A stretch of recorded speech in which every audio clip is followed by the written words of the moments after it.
नमस्कार दोस्तों, मैं अजय चौधरी आप लोगों का अपने यूट्यूब चैनल करियर जंक्शन पर एक बार पुनः स्वागत करता हूं।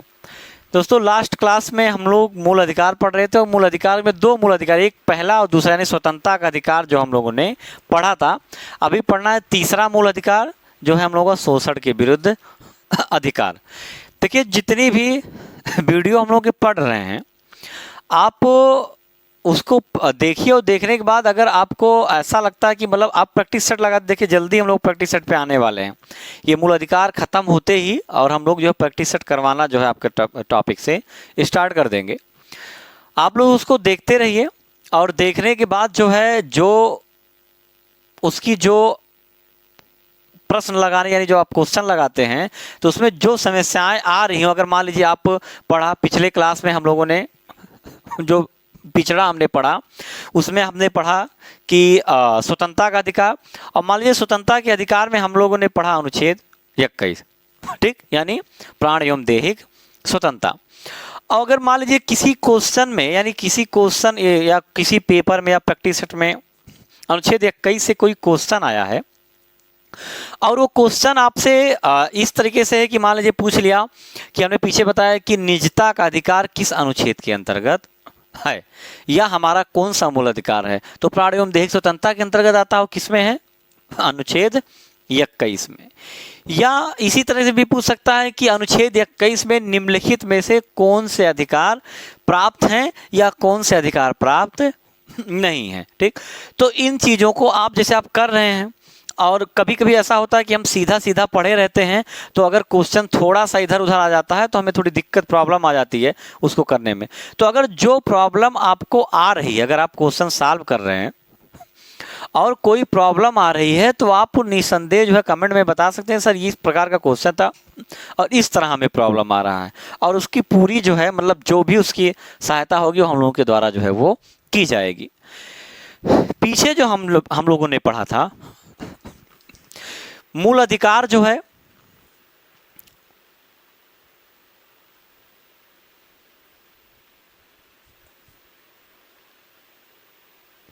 मूल अधिकार पढ़ रहे थे और दो यानी स्वतंत्रता के अधिकार तक हो गया था। आज हम लोग को तीसरा पढ़ना है और तीसरा जो मूल अधिकार है वो है शोषण के विरुद्ध अधिकार। अब देखिए इसमें दो अनुच्छेद हैं, अनुच्छेद 23 और अनुच्छेद 24, यानी दो हैं, एक है अनुच्छेद 23 और दूसरा अनुच्छेद 24। देखिए इसमें जो पहला, देखिए हमें पीछे ही हम आपको बता चुके हैं कि मूल अधिकारों की संख्या 6 है, 1 2 3 4 5 6 करके, और एक एक मूल अधिकार में कई पेयर में है, यानी जो मूल अनुच्छेद हमारे पेयर में। तो इसमें जो तीसरा मूल अधिकार है शोषण के विरुद्ध अधिकार, उसमें हमारे दो अनुच्छेद आते हैं, अनुच्छेद 23 आता है और अनुच्छेद 24 आता है। पहला जो है हम लोगों का अनुच्छेद 23, अनुच्छेद 23 में कहा गया है कि बलात् श्रम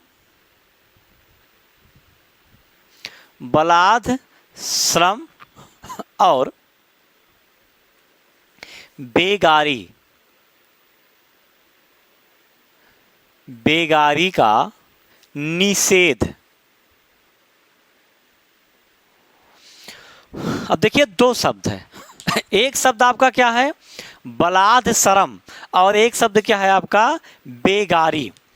बलात् श्रम का मतलब होता है बलपूर्वक काम करवा, बलात् का मतलब होता है क्या, बल पूर्वक, और श्रम का मतलब होता है काम, यानी बलपूर्वक काम करवाना। बेगारी का मतलब होता है कि जब आप कार्य यानी काम कर दें और इसके बदले में आपको पारिश्रमिक जो है ना मिले।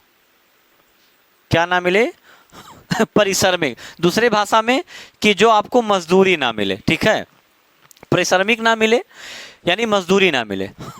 तो दो बातें हैं, पहला बलात् यानी अनुच्छेद 23 से बलात् श्रम और बेगारी का निषेध करता है, यानी ये कहता है, दूसरी भाषा में कहें तो ये कहता है कि किसी भी व्यक्ति को बलपूर्वक काम कराने के लिए बाध्य नहीं किया जा सकता, और अगर कोई व्यक्ति काम करता है तो उसके बदले उसे परिश्रमिक यानी मजदूरी देना अनिवार्य है। ठीक, अब इसमें बलपूर्वक एक क्वेश्चन आपसे इनडायरेक्ट आता है कि दास प्रथा को किस अंतर्गत जो है, यानी किस अनुच्छेद के अंतर्गत बैन किया गया है। तो ध्यान रखिएगा, अनुच्छेद 23 के अंतर्गत बैन किया गया है। दास प्रथा इसी बलपूर्वक में आता है। तो आप सोचिए दास क्या होते थे, चाहे उनकी इच्छा हो चाहे ना हो, उन्हें काम करना अनिवार्य होता था। अगर नहीं काम करते थे तो उन्हें दंड भी दिया जाता था, तो ये बलाश्रम में आता था, और उन्हें पैसा भी नहीं दिया जाता था। तो इसमें क्या पूछा जाता है कि दास प्रथा का उन्मूलन किस अनुच्छेद के अंतर्गत किया गया, तो अनुच्छेद 23 के अंतर्गत किया गया है। तो इसमें क्या, बलाद, श्रम और बेगारी का निषेध। बलाद का मतलब होता है बलपूर्वक काम करवाना, बेगारी का मतलब होता है काम करवा लेना और पैसा ना देना। ठीक, तो दूसरी भाषा में कहें तो कह सकते हैं कि अनुच्छेद 23 बलपूर्वक काम करवाने और काम के बदले मजदूरी ना देने का क्या करता है, प्रतिबंधित करता है, यानी आप ऐसा नहीं कर सकते।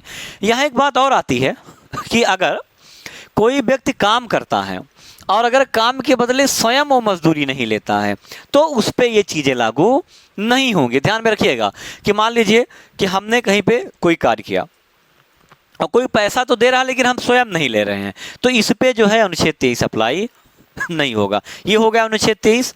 अब बात करते हैं इसके अपवाद की, यानी इसके अपवाद क्या हैं। तो अनुच्छेद 23 का अपवाद ये है कि राज्य यदि चाहे, यानी राज्य यदि चाहे तो अनिवार्य रूप से काम करना, यानी काम को करना अनिवार्य कर सकती है। अब वो राष्ट्रहित के मुद्दे पर, यानी यदि राज्य चाहती है, हमारी सरकारें चाहती हैं, तो राष्ट्रहित के मुद्दे पर काम को करना अनिवार्य कर सकती हैं और इसके बदले पारिश्रमिक देना के लिए बाध्य नहीं है।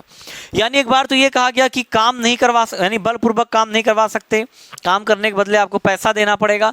लेकिन अगर ये कहा गया कि यदि राज्य चाहे तो किसी सेवा को अनिवार्य कर सकता है और अनिवार्य करने के बाद जो है उसके बदले वो पैसा देने के लिए बाध्य नहीं है। ठीक, अब वो इसमें क्या काम आ सकते हैं, कोई भी काम जो राष्ट्रहित के मुद्दे पर हो, जैसे सेना, साफ सफाई, या कोई मान लीजिए युद्ध होने लगा और युद्ध होने लगा, मान लीजिए सैनिक की कमी पड़ने लगी, तो सरकार कह सकती है कि इस एज से इस एज के सभी स्वस्थ पुरुष या महिलाएं सेना में जाएंगे और जाना अनिवार्य होगा। वो ऐसा नहीं कह सकते कि हम नहीं जाएंगे, और जब जाएंगे तो इसके बदले सरकार चाहे पैसा दे या ना दे, और इसके लिए जो है यानी उस पर ये जो अप्लाई नहीं होगा। तो ये क्या है, हमारा अनुच्छेद 23 बलपूर्वक काम करवाने से रोकता है, काम के बदले पारिश्रमिक देना अनिवार्य है। लेकिन यदि राज्य चाहे तो राष्ट्रहित के किसी मुद्दे पर काम करना अनिवार्य कर सकती है और इसके बदले जो है वो पैसा देने के लिए बाध्य, यानी पारिश्रमिक देने के लिए बाध्य नहीं है। इसके बाद आता है आपका अनुच्छेद 24। क्या आता है, अनुच्छेद 24। अनुच्छेद 24 में क्या है, बालकों के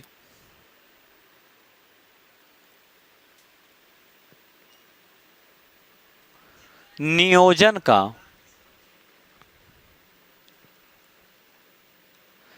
निषेध।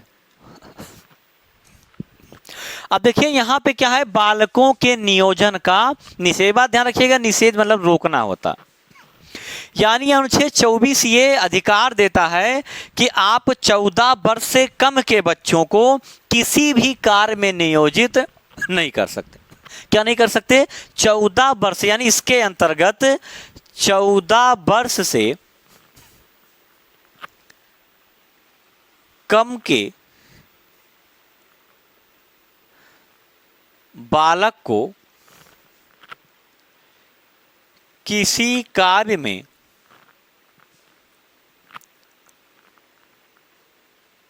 नियोजित नहीं कर सकते। ठीक, यानी अनुच्छेद 24 क्या कहता है कि अगर बच्चे की आयु 14 वर्ष से कम है तो उसे आप किसी भी काम में नियोजित का मतलब होता है समायोजित करना या लगाना, यानी आप उसके द्वारा कोई भी काम नहीं करवा सकते। एक तो ये कहता है, लेकिन इसमें कुछ बातें, जैसे बाल श्रम अधिनियम 2016 आया, तो इसमें कुछ बातें, अभी उस बाल श्रम अधिनियम 2016 की भी बात करेंगे हम।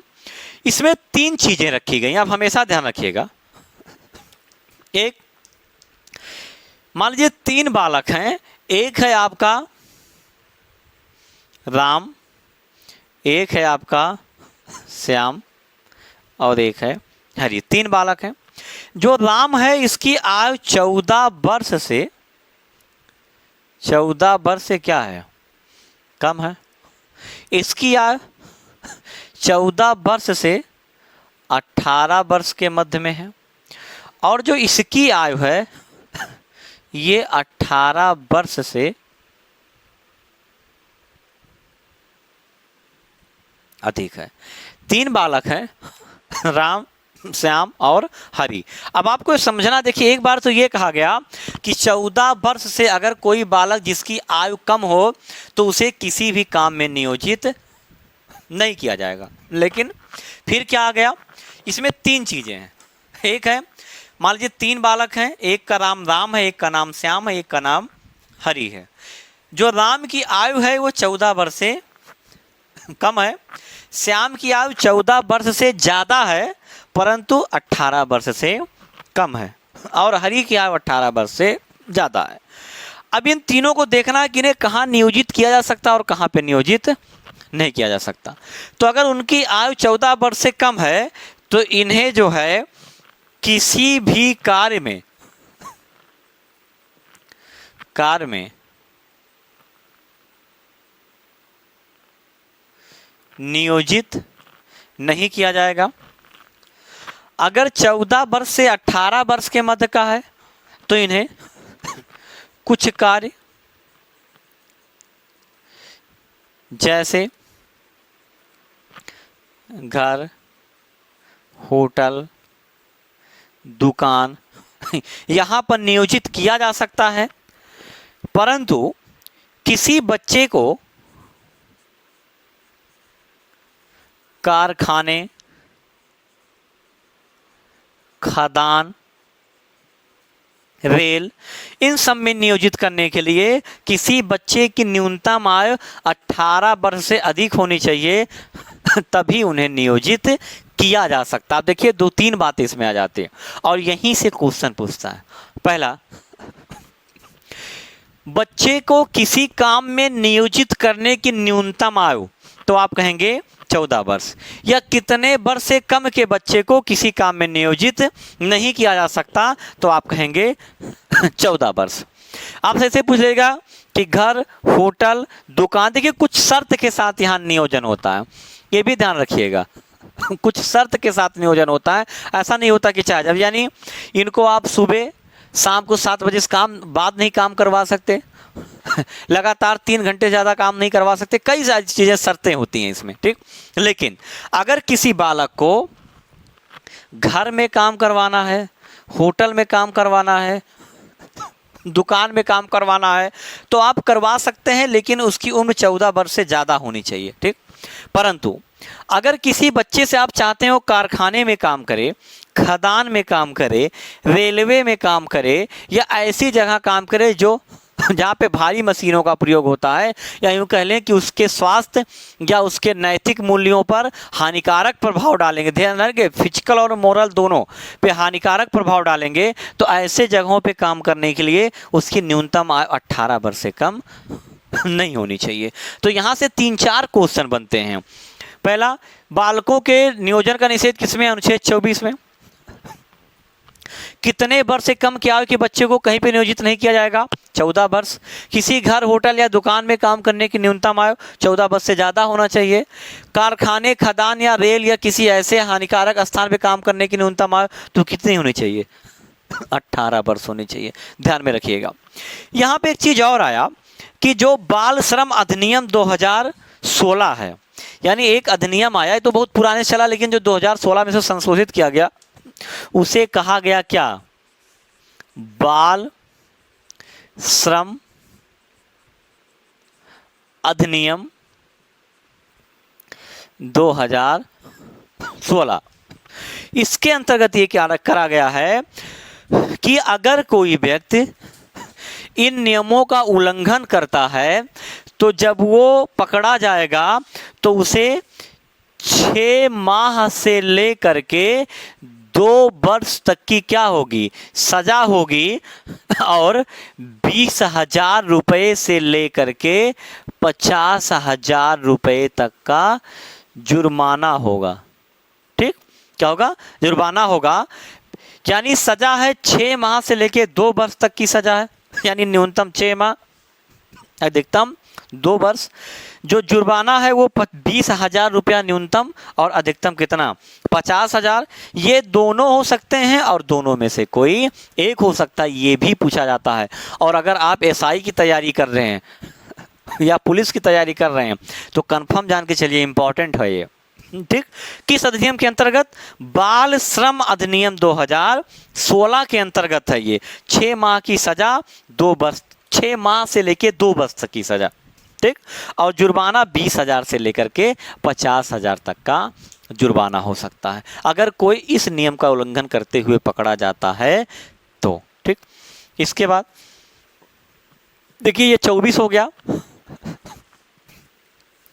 इसमें कभी भी क्वेश्चन आए तो आप हमेशा इन चीज़ों को एकदम ध्यान से देखेंगे कि वो कहाँ पे नियोजन की बात कर रहा है, कारखाने में, या हमने केवल यहाँ 3 लिखा। आप हमेशा ध्यान लगा लीजिए कि जहाँ पे नियोजन की बात कर रहा है वहाँ भारी मशीनों का प्रयोग होता है या नहीं, रासायनिक काम होता है या नहीं। यानी ऐसा अगर कोई काम हो रहा है जो बालकों के स्वास्थ्य और नैतिक मूल्यों दोनों को प्रभाव डालता है, यानी हानिकारक प्रभाव डालेगा, तो ऐसी जगहों पे उसकी आयु न्यूनतम 18 वर्ष से कम नहीं होनी चाहिए। घर, होटल ऐसी जगह हैं तो 14 वर्ष से ज़्यादा होना चाहिए। लेकिन किसी भी सूरत में या किसी भी कंडीशन में उस बच्चे की उम्र किसी भी काम में नियोजित करने के लिए 14 वर्ष से कम किसी भी कंडीशन में नहीं होनी चाहिए।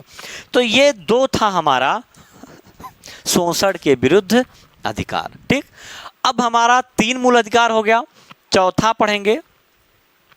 चौथा मूल अधिकार है, चौथा मूल अधिकार है क्या? धार्मिक स्वतंत्रता। क्या है? धार्मिक स्वतंत्रता।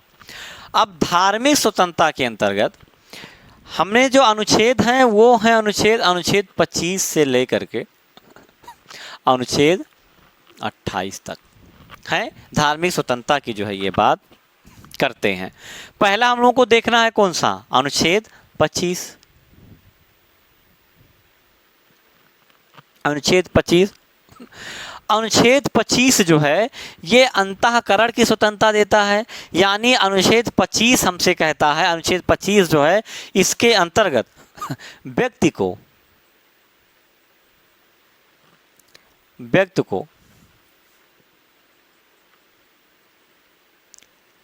धार्मिक अंतःकरण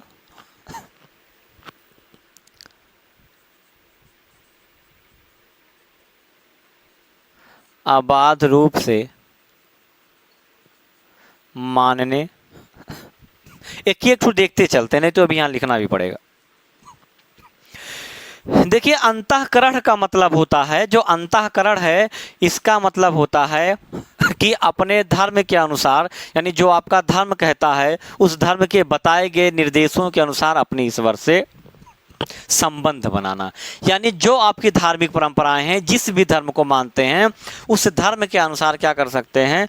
अपने ईश्वर को आप मान सकते हैं या उनसे जो है संबंध बना सकते हैं।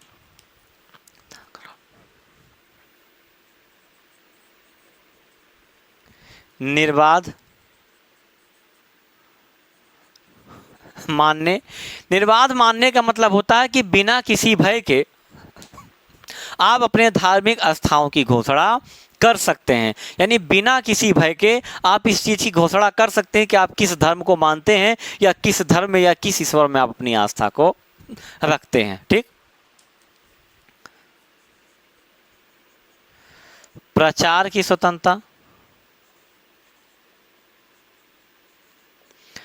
प्रचार की स्वतंत्रता का मतलब ये होता है कि आप जिस भी धर्म को मानते हैं, जिस भी धर्म को मानते हैं उस धर्म का प्रचार प्रसार कर सकते हैं, लेकिन इसमें एक शर्त है, आप किसी भी व्यक्ति का जबरदस्ती यानी बलपूर्वक या उसके इच्छा के विरुद्ध धर्म परिवर्तन नहीं करवा सकते। ठीक। तो क्या है अनुच्छेद 25 में? व्यक्ति की धार्मिक स्वतंत्रता है। क्या क्या है? अनुच्छेद 25 व्यक्ति को धार्मिक अंतःकरण की स्वतंत्रता देता है। धार्मिक अंतःकरण का मतलब होता है अपने धर्म को, यानी अपने धार्मिक जो भी आपका धर्म है अपने ईश्वर के साथ में संबंध को बनाना। निर्बाध मानने, निर्बाध मानने मतलब बिना भय की घोषणा करने और अपने धार्मिक उपबंधों या कर्मकांडों के अनुसार जो उसका अनुपालन करने की आज़ादी देता है।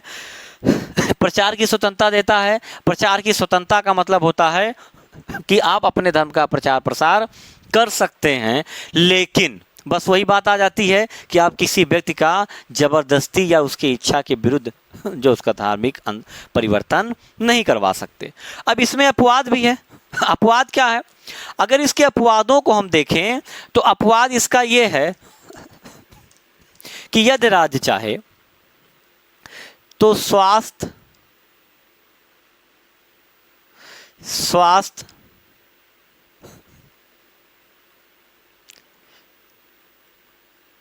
लोक व्यवस्था,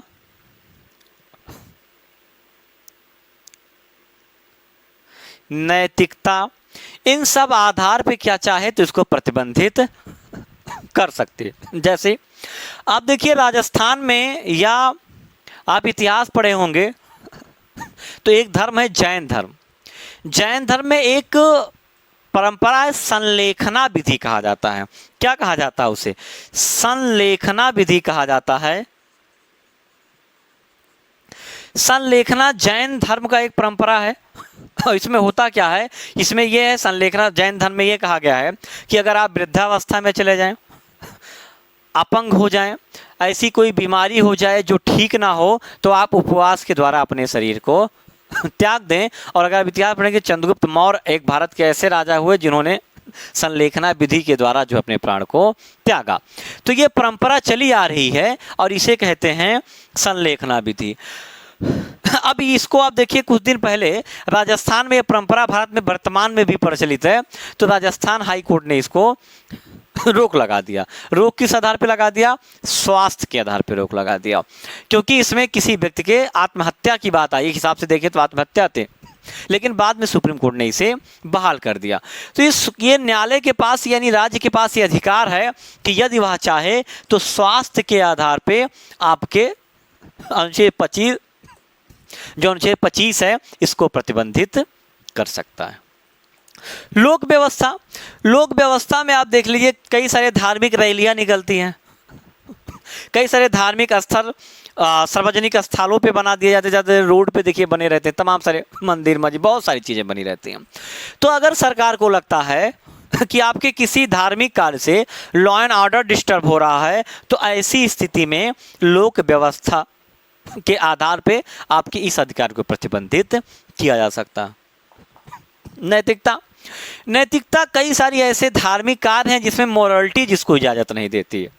जैसे आप झारखंड वगैरह हम देखेंगे तो वहाँ पे महिलाओं को पीट पीट के मार डालते हैं। वो कहते हैं कि जो है ये क्या है, चुड़ैल आ गई है, इस पर तमाम सारी चीज़ें कुरीतियाँ चल रही हैं और ये अभी भी चल रही। आपको जान के ताज्जुब होगा कि अभी भी चल रही हैं ये, यानी भारत इतना आगे जा चुका है तब भी चल रही हैं। और ऐसे आधारों पे यानी किसी नैतिकता के आधार पे अगर ऐसा होता है तो सरकार चाहे तो आपके मूल अधिकार को प्रतिबंधित यानी अनुच्छेद 25 को प्रतिबंधित कर सकती है। एक चीज़ और इसमें जोड़ सकते हैं, मूल अधिकार का उल्लंघन, यानी अगर आप अपने धार्मिक कार्य कर रहे हैं और आपके धार्मिक कार्य से किसी दूसरे के मूल अधिकार का उल्लंघन है, ऐसी स्थिति में आपको प्रतिबंधित किया जा सकता है। जैसे आप मान लीजिए कि कोई जगराता करवा रहे हैं, या नमाज पढ़ रहे हैं या कुछ भी ऐसा कर रहे हैं जिसमें लाउड स्पीकर का प्रयोग किया जा रहा है।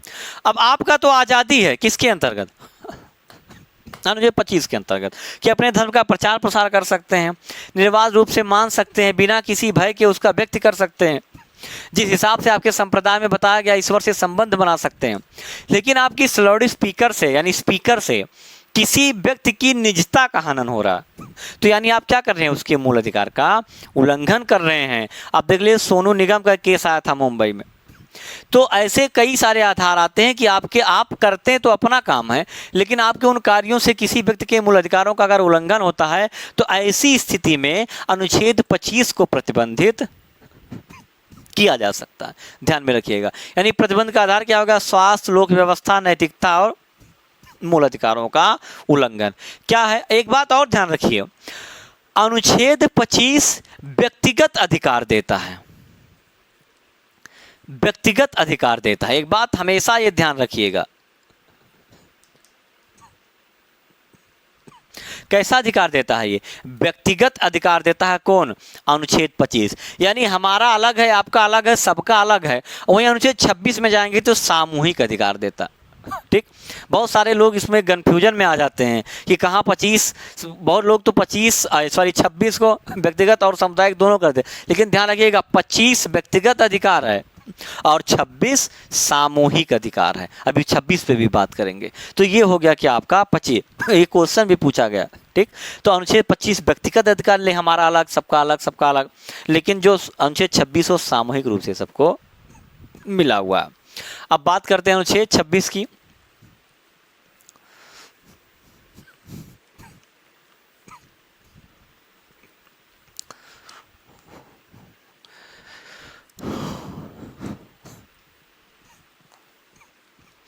देखिए दोस्तों, वीडियो थोड़ा बड़ा हो जाता है और वीडियो बड़ा होने के पीछे कारण ये हो जाता है कि हमारा मानना ये है कि मतलब वही क्लास जो है, और मानना ये इसलिए कि बड़ा हो जाता है क्योंकि हम सोचते हैं कि जितनी चीज़ें मैं आपको बताऊं, अगर उसमें से क्वेश्चन आए, अगर उस टॉपिक से क्वेश्चन आए, फिर उसके बाहर ना जाए। और अगर जितना भी मेरा क्लास पढ़ाया गया, आप किसी भी पेपर का कोई भी पेपर उठा के देख लीजिए, तो गारंटी है कि अगर उस टॉपिक से क्वेश्चन आया है तो उसके बाहर नहीं गया है, चाहे वो लेक्चर में हो, चाहे वो हमारे वाइट बोर्ड पे हो, आपके नोट्स में हो, कहीं भी हो, लेकिन मिलेगा ज़रूर। और शायद इसीलिए थोड़ा वीडियो बड़ा हो जाता है। और कारण ये भी है कि डिटेल, इसीलिए डिटेल में जाना पड़ता है, और डिटेल में जाने का मतलब है कि क्लास की टाइमिंग थोड़ी सी बढ़ जाती है। ठीक है, और जो है जितना भी इस चैनल के माध्यम से आपको जितने भी वीडियो मिल रहे हैं, वो वीडियो अगर आप देखेंगे, मतलब जो भी क्लासें मिल रही हैं, अगर आप आने वाले जो परीक्षा यानी जो पेपर हो रहे हैं या प्रैक्टिस सेट हो रहे हैं, आप उठा के देखेंगे तो काफ़ी क्वेश्चन आपको वहीं से मिलेंगे। अब ये है कि उसको करने के लिए आपको पढ़ना पड़ेगा, समझना पड़ेगा, जो दिक्कत है पूछना पड़ेगा, जितना तो आप तो करेंगे। ठीक, अब देखिए इसके बाद आता है अनुच्छेद 26।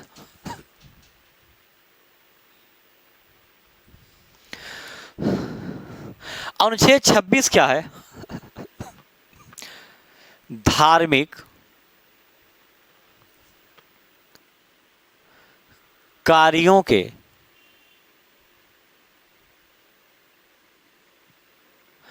प्रबंधन की स्वतंत्रता। क्या है, धार्मिक कार्यों के प्रबंधन की स्वतंत्रता किसमें है, अनुच्छेद 26 में। अब देखिए अनुच्छेद 26 पहला नंबर, अभी जो हमने आपको पीछे बताया कि अनुच्छेद 26 में जो अधिकार मिला है, ये किसी धार्मिक संप्रदाय के समूह को मिला हुआ अधिकार है, ना कि व्यक्तिगत। 25 व्यक्तिगत है, लेकिन ये धार्मिक जो संप्रदाय होते हैं, या ऐसे कह लें सामूहिक मिला हुआ अधिकार है या सामुदायिक मिला हुआ अधिकार है। वहीं जो अनुच्छेद 25 है वो व्यक्तिगत मिला हुआ अधिकार है। तो पहले इसको क्लियर कर लेते हैं, यानी ये क्या मिला हुआ, धार्मिक,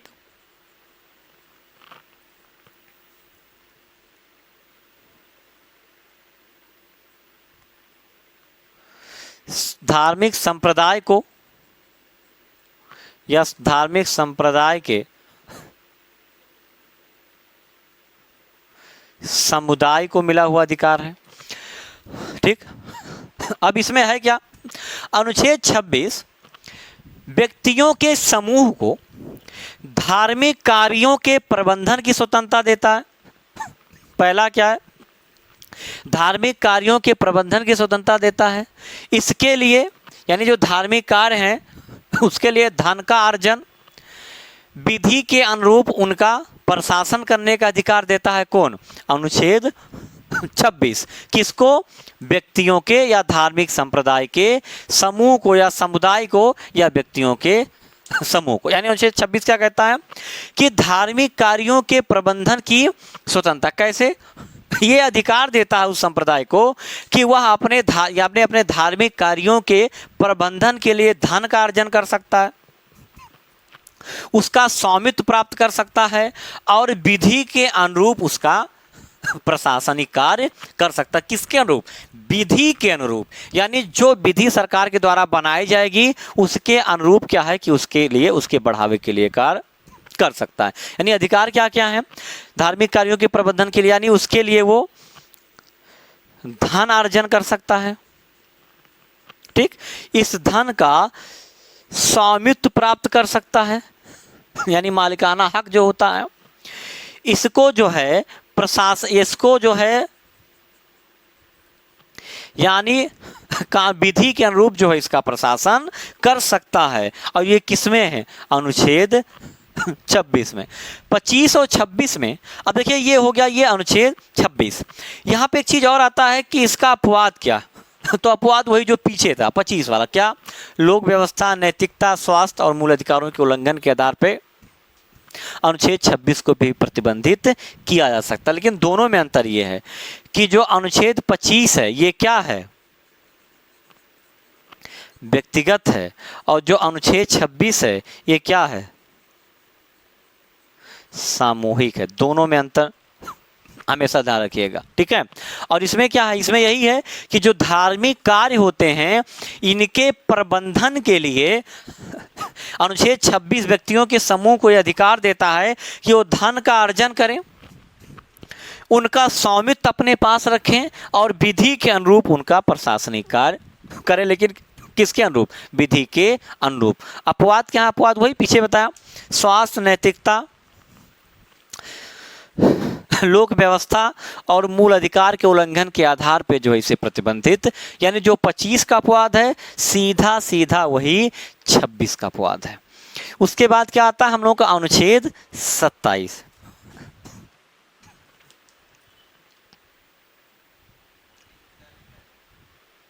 नहीं हो जाएगा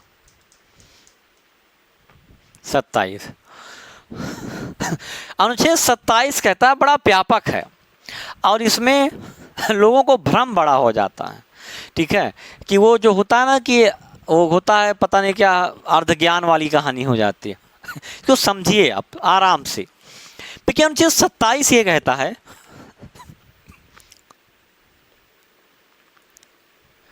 धार्मिक कार्यों के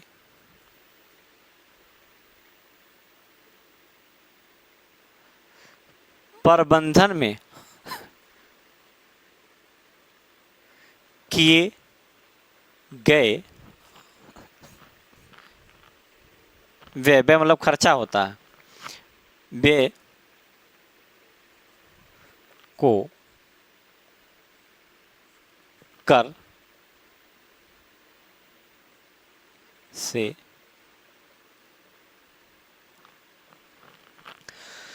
या कर से छूट भी लिख सकते हैं। अब देखिए ये इसी में समझ लीजिए आप, ये समझ गए।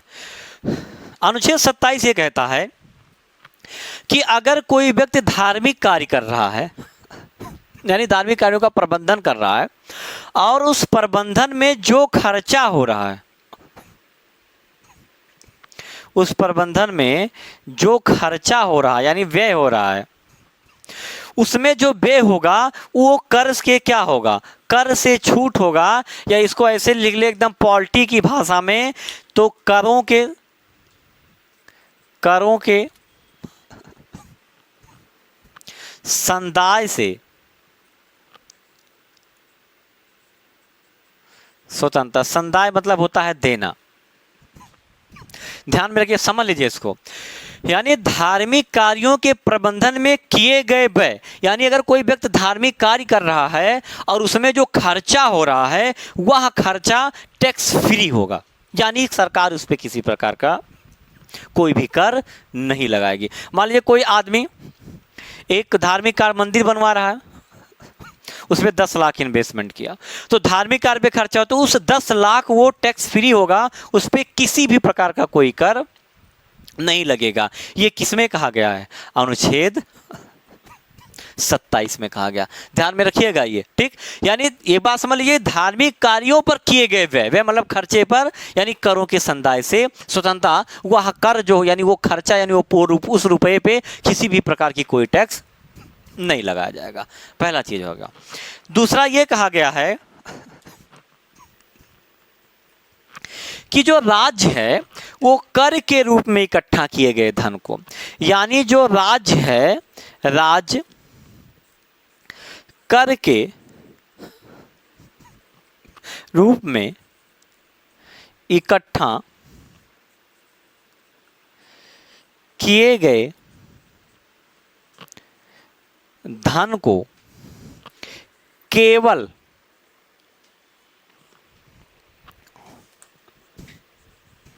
एक धर्म के ऊपर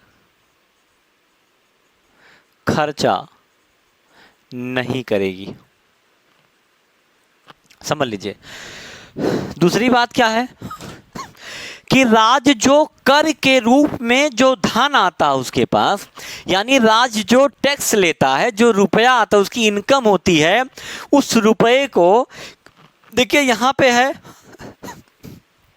केवल एक धर्म के ऊपर खर्चा नहीं करेगी। इसका मतलब क्या है? इसको दूसरे भाषा में कहें कि भाई अगर हम ऐसे कहें कि भैया देखो इस क्लास में इतने लोग हो और हम केवल 2 लोगों को नहीं पढ़ाएंगे तो सभी पढ़ाएंगे, नहीं तो किसी को नहीं पढ़ाएंगे। वही बात तो यहाँ पे है कि राज्य केवल एक धर्म के ऊपर खर्चा नहीं करेगी। इसका मतलब यह है कि यदि राज्य चाहे तो सभी धर्मों पे समान रूप से खर्चा कर सकती है। हमेशा बात ध्यान रखिएगा, यानी कर के रूप में इकट्ठा किए गए धन को राज्य केवल एक धर्म के ऊपर खर्चा नहीं करेगा। हमेशा ध्यान रखिएगा। इसके दूसरी भाषा में कहें तो राज्य जो कर के रूप में धन इकट्ठा करता है उसको सभी धर्मों पे समान रूप से कर सकता है। और एक बात क्या है कि जो धार्मिक कार्यों के प्रबंधन में जो व्यय होगा, खर्चा होगा, उस पे राज्य किसी प्रकार का कोई कर नहीं लगाएगा। एक इसमें और है जो इसका अपवाद है। एक बार तो ये कहा गया कि राज्य किसी प्रकार का कोई कर नहीं लगाएगा, लेकिन एक बात और आती है कि यदि राज्य चाहे तो धार्मिक यात्राओं या धार्मिक कार्यों पर सुविधा और सुरक्षा के नाम पर, किस नाम पे? सुविधा और सुरक्षा के नाम पर क्या ले सकती है? शुल्क ले सकती है। क्या ले सकती है? शुल्क ले सकती है। हमेशा ध्यान रखिएगा कि जो कर होता है यानी कर जो होता है वो सरकार पहले लेती है, बाद में उसके बदले कुछ करती है। इनडायरेक्ट, चाहे सड़क बनवाए, पानी दे, बिजली दे, ये इस तरीके से। लेकिन शुल्क क्या होता है? पहले करती है फिर लेती है। और कर में क्या है? पहले कर लेता है फिर काम होता है। शुल्क में क्या है कि पहले काम होता है फिर शुल्क लिया जाता है। तो यदि एक बार तो कहा गया कि राज्य किसी प्रकार का कोई कर नहीं लगाएगा धार्मिक कार्यों के प्रबंधन में, लेकिन फिर क्या कहा गया कि यदि राज्य चाहे तो सुविधा और सुरक्षा के नाम पर जो है शुल्क ले सकती है। आप देखिए, अमरनाथ यात्रा जाइए, हज करने जाइए, कहीं पर जाइए तो वहाँ पे सुविधा और सुरक्षा के नाम पे कर शुल्क लिया जाता है। और एक चीज़ ध्यान रखिए, जब यहाँ लिख दिया गया सुविधा और सुरक्षा, तो इससे ये होता है जो पैसा आता है आपकी इन्हीं दोनों चीज़ों पे जो है वो खर्चा किया जाता है। तो ये क्या है? अनुच्छेद 26। एक बार कहा गया कि राज्य कोई धार्मिक रूप से किए गए कार्यों पर यानी प्रबंधन में किए गए कार्यों पर कोई कर नहीं लगाएगी। फिर कहा गया कि राज्य को जो धर्म कर के रूप में धन मिलेगा, केवल एक धन पे खर्चा नहीं करेगी। फिर कहा गया कि राज्य जो यदि चाहे तो सुविधा और सुरक्षा के नाम पे धार्मिक यात्राओं या धार्मिक कार्यों पे शुल्क की प्रतिपूर्ति कर सकती है और देना जो है वो अनिवार्य है। इसके बाद क्या, अनुच्छेद 28।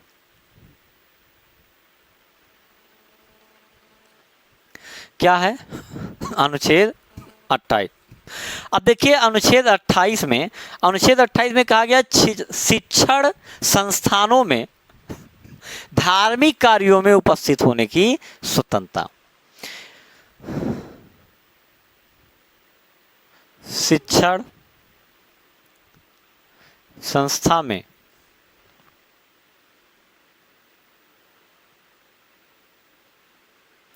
धार्मिक कार्यों में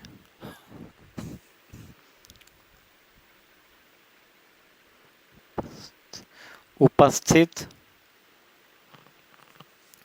होने से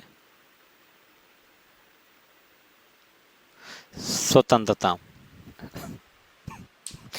यानी अनुच्छेद 28 ये कहता है कि जो हमारे शिक्षण संस्थान हैं, यहां पर आप देखिए दो चीजें, एक तो ये हो गया, दूसरा ये कहता है कि राज्य जो, यानी एक तो ये कहता है कि आप शिक्षण संस्थानों में जो धार्मिक कार्य होते हैं उपस्थित होने के लिए बाध्य नहीं है, ये हो गया।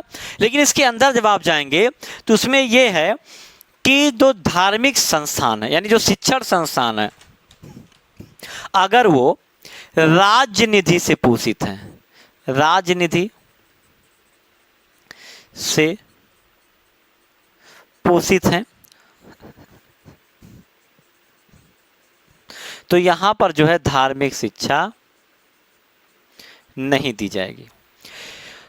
अब चाहे वो आंशिक पोषित हो या चाहे वो पूर्णतया पोषित हो, यहाँ पे धार्मिक शिक्षा नहीं दी जाएगी। लेकिन ऐसे राजनिधि से पोषित विद्यालय जिनका निर्माण ही या जिनकी स्थापना ही धार्मिक शिक्षा के लिए हुई है, धार्मिक शिक्षा के लिए हुई, जैसे विन्यास ट्रस्ट, ये सब चीज़ें हैं जो आपको गुरुकुल मदरसा, ये सब क्या है कि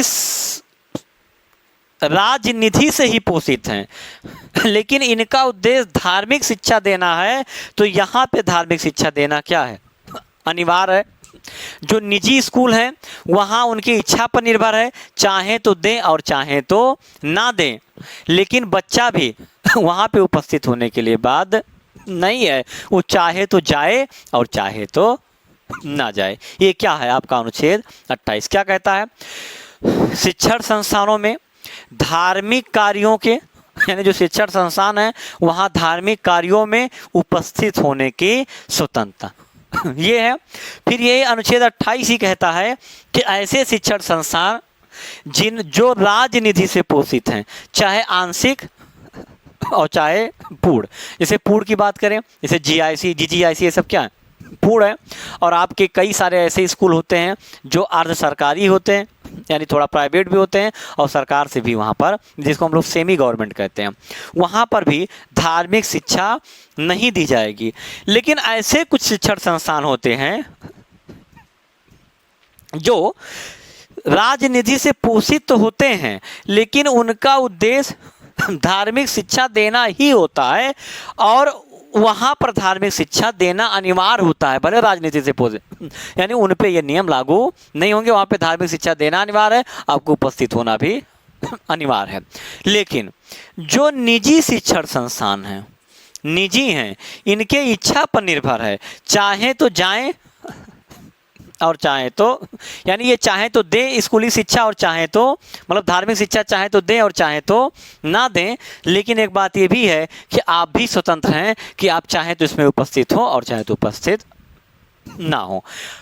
एक शब्द इसमें आता है, अगर बालक जो बच्चा है वो नाबालिग है, यानी 18 साल से कम है, तो उसके अभिभावक से पूछनी पड़ेगी। अगर उसके अभिभावक कहेंगे कि हाँ धार्मिक शिक्षा में उपस्थित हो तो उपस्थित होगा, अगर कहेंगे उपस्थित ना हो तो उपस्थित नहीं होगा। लेकिन अगर वो बालिग है तो उसकी इच्छा, चाहे तो उपस्थित हो और चाहे तो उपस्थित ना हो। तो फिर से देख लेते हैं। अनुच्छेद 28 शिक्षण संस्थानों में धार्मिक कार्यों में उपस्थित होने से स्वतंत्रता किस में है? 28 में है। क्या कहता है ये कहता है कि जो इस शिक्षण संस्थानों में जो धार्मिक कार्य होते हैं उसमें आप उपस्थित होने के लिए बाध्य नहीं है। अगर आप नाबालिग हैं तो आपके अभिभावक से पूछना पड़ेगा, और अगर आप बालिग हैं तो स्वयं निर्णय ले सकते हैं कि आप चाहे जाएं और चाहे तो ना जाएं, यानी आपको बाध्य नहीं किया जा सकता। फिर यही कहता है कि अगर कोई विद्यालय जो राजनिधि से पोषित है, चाहे आंशिक और चाहे पूर्ण, तो वहाँ धार्मिक शिक्षा नहीं दी जाएगी। अगर वो राजनिधि से पोषित है लेकिन उसका उद्देश्य धार्मिक शिक्षा देना, गुरुकुल मदरसा ये सब जो आते हैं, यहाँ पे धार्मिक शिक्षा दी जाएगी।